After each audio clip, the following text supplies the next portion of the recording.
Now, nearly 2 million people are living with long COVID in the UK. That is according to shocking new figures from the Office for National Statistics. There's some interesting insight too on how people have been affected by different variants. Well, Sharon Thomas joins me now. Sharon, talk us through what these figures show.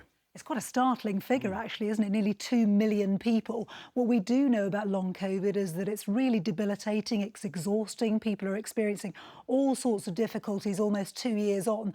The definition of it is something that's still in existence 4 weeks after an infection was first detected. Important, of course, to say that these figures are all self-reported. Let's take a look at them. So we know that nearly 1.8 million people in the UK are still suffering with long COVID, and of those, 800,000 had had COVID a year previously. 200,000 people still have long COVID symptoms 2 years after they were first diagnosed. So what effect is this still having on people? Well, pretty detrimental, really, because more than 1 million people say they're still having problems with routine day-to-day activities. The most common symptom is fatigue, with half of people reporting that. A third say they're still short of breath, and just over a quarter say they still don't have their sense of smell back. A similar number say they're still having troubles concentrating.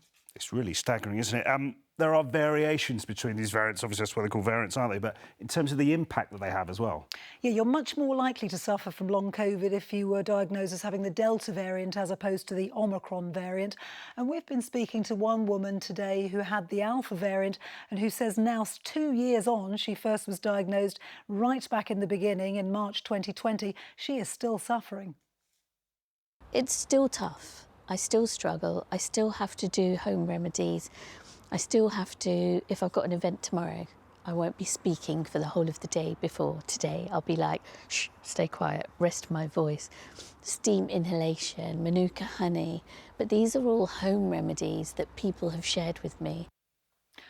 Finally, and also fascinating, only one figure for you here. You're much more likely to suffer from long COVID if you're 35 to 49, a woman, living in a deprived area or working in areas such as teaching or healthcare, or if you have an underlying health condition or are disabled. Interesting stuff. Sharon, thank you for that. Thanks.